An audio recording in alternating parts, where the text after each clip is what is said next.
ஆல்செல் soap மற்றும் premier range of products வழங்கும்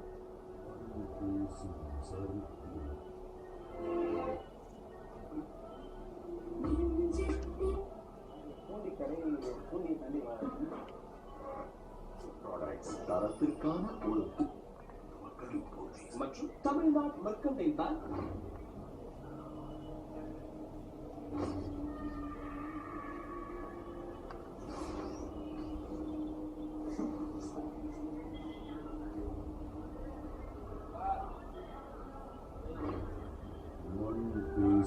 சரித்திரம்.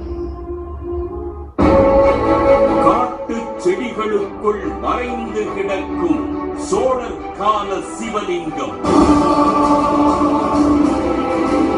பூமிக்குள் புதைந்திருக்கும் நாயக்கர் கால கலைக்கோவில், காசுகளை அச்சடித்த தொழிற்சாலையை சொல்லும் கல்வெட்டுகள், வெளிச்சத்திற்கு வராத வரலாற்று சின்னங்கள், மண் பேசும் சரித்திரம்.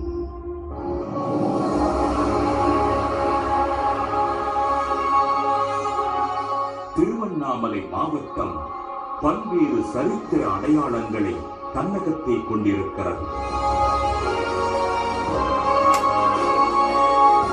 இங்கிருக்கும் பூண்டி என்ற ஊரில் காண கிடைத்த உதவி சிற்பங்கள் பற்றி நாம் கடந்த நிகழ்ச்சியில் பேசியிருந்தோம். அவற்றின் தொடர்ச்சியாக மேலும் பல தகவல்களும் அடையாளங்களும் நமக்கு கிடைத்தன.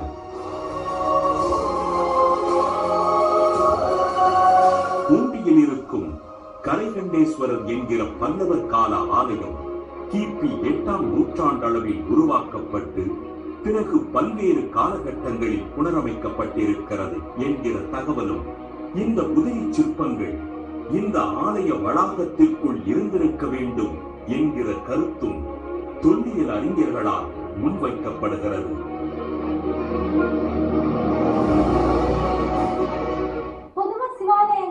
சிவனோட வடிவம் வட்ட வடிவத்துல இருக்கா. இங்க இருக்க கோவில்ல பட்டையா இருக்கு.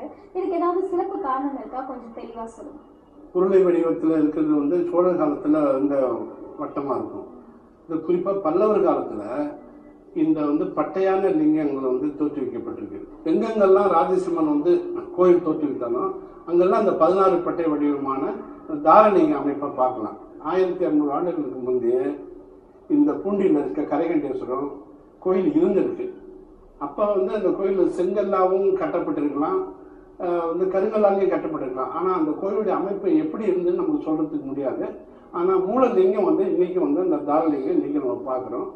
ஊரை சுற்றிலும் சேர்ந்து இருக்கிற சிற்பங்கள் எல்லாமே இந்த மன்னன் காலத்துதாக நம்ம எடுக்கணும். இங்கே பழமையான கல்வெட்டு ஒன்றும் வைக்கப்பட்டிருக்கிறது. இந்த பகுதிக்கு அருகிலேயே ஒரு சிற்பம் தனித்து வைக்கப்பட்டிருக்கிறது. இதை சண்டிகேஸ்வரர் சிற்பம் என்று பலர் பொதுவாக கூறினார்கள்.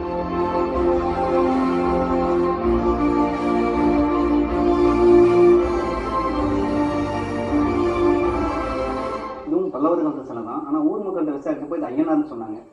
இது தண்டி இருக்கிறதுனால சண்டிகேஸ்வரா இருக்கலாம். ஆனால் இது லகுலீசர் என்கிற கடவுள் வடிவம் என்று தொல்லியல் அறிஞர் திரு மா சந்திரமூர்த்தி கூறினார். கிபி 3ஆம் நூற்றாண்டுல குஜராத்ல லகுலீச பாசுபதம் சொல்லக்கூடிய இந்த மதம் உருவாகி தமிழகத்துக்கு 6, 7ஆம் நூற்றாண்டிலே வந்துச்சு.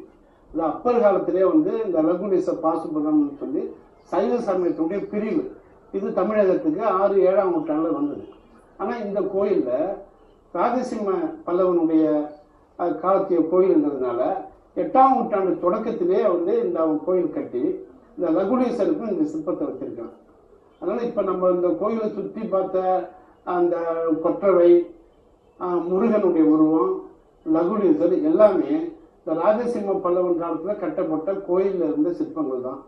இதே போன்ற லகுலீசர் சிற்பம் விழுப்புரம் மாவட்டம் ஓமந்தூர் உள்ளிட்ட இடங்களில் காண கிடைக்கின்றன.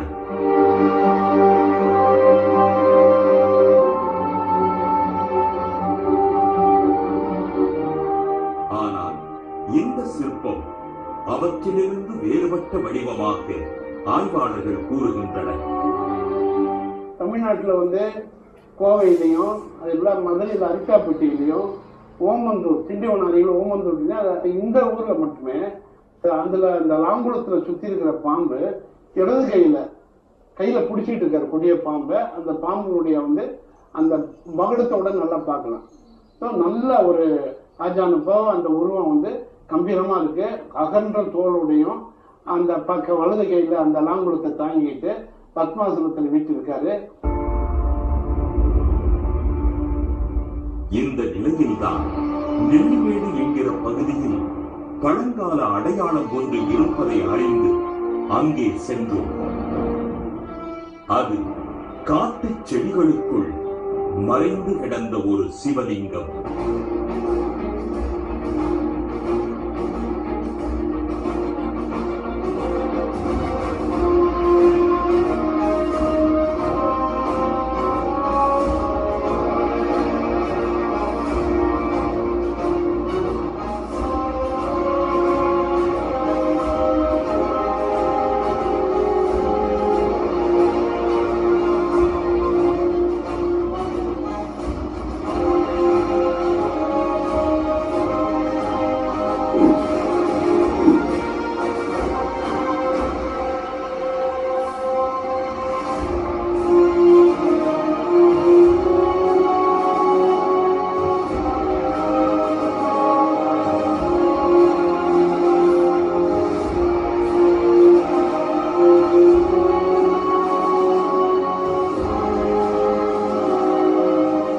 மண்ணுக்குள் புதைந்திருந்த அந்த லிங்கம் பற்றிய வரலாற்று குறிப்புகள் எதுவும் கிடைக்கவில்லை. அதே நேரம் இது சோழகால சிவலிங்க வடிவம் என்பதாகவே கருதப்படுகிறது. இந்த காட்டுக்குள்ள எப்படி இவ்வளவு பெரிய லிங்கம் இருக்கு அப்படிங்கறத பாத்தீங்க?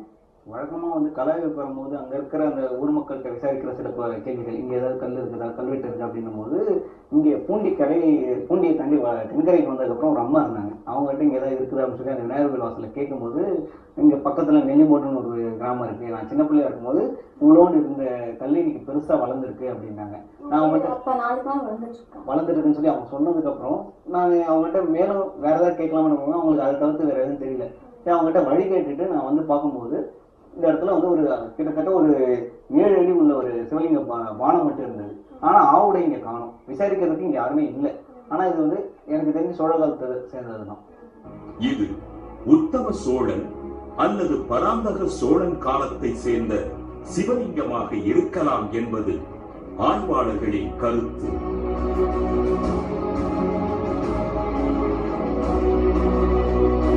முதலாம் பராந்தக சோழன் கிபி 907 முதல் 953 வரை ஆட்சி புரிந்தார் என்பதால் இது 1000 ஆண்டுகளுக்கு முந்தைய சிவலிங்கம் என்பதை அறியலாம்.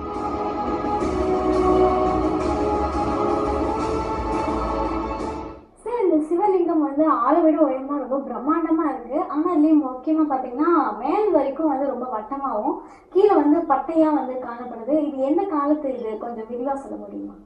இந்த லிங்கம் வந்து சோழ காலத்து லிங்கம் தான்.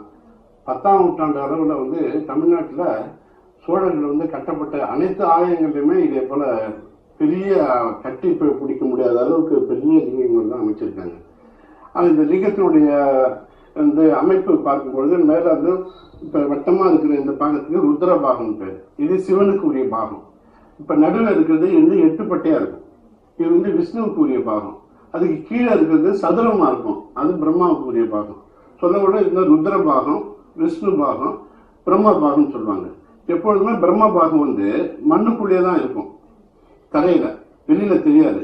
ஆனா இந்த விஷ்ணு பாகம் மட்டும் சுத்தியில ஆவடியார் வந்துடும். அதுக்கு மேல வந்து நடுவில் வந்து இந்த பானம் இருக்கும், இந்த ருத்ர பாகம் நடுவில் இருக்கும். இப்ப வந்து பாக்குறதுக்கு நமக்கு கண்ணுக்கு தெரிஞ்சது இந்த ஒரு பாகம் தான் தெரியும். இது வந்து 8 பட்டை உடைய விஷ்ணு பாகத்தை சுத்திலாம் ஆவடியார் மறைச்சிக்கும், தரையில வந்து பிரம்ம பாகம் இருக்கும். இந்த லிங்கம் வந்து கீழ்த்திசை நோக்கி இருக்கு. பழைய காலத்துலயும் இப்படிதான் இருந்திருக்கணும். லிங்கத்தின் அமைப்பு. ஆனால் சுற்றிப்பட்ட இடங்கள்ல வேற எந்த விதமான சின்னங்களும் எதுவும் காணப்படல. அது பார்க்கும்பொழுது இதை அகழ்வாய்வு பண்ணி பார்த்தோமா இந்த கோயில் எப்பேற்பட்ட பெரிய கருவறை இருந்திருக்குன்னா அதனுடைய அடிப்பாக நமக்கு அகழ்வாய்வுல தெரியும். இப்ப இந்த பக்கத்துல வந்து தாமரைப்பாக்கம், அரசப்பாக்கம் போல இடங்கள் எல்லாமே உத்தம சோழன் அல்லது பராந்தக சோழன் காலத்து சிவலிங்கம் தான் இருக்குது. அவங்க காலத்துல தான் செய்திருக்காங்க. எனவே இந்த நெல்லிமேட்டில் இருக்கிற இந்த லிங்கமும் இன்னைக்கு கைலாசநாதர் கோயில் பேரு சொல்றாங்க. பழைய காலத்துல இது இங்க ஒரு பெருங்கோயிலா இருந்திருக்கும். இதனைத் தொடர்ந்து நாம் மற்றும் ஒரு இடத்திற்கு பயணித்தோம். அங்கே நாம் கண்ட காட்சி வியக்க வைத்தது.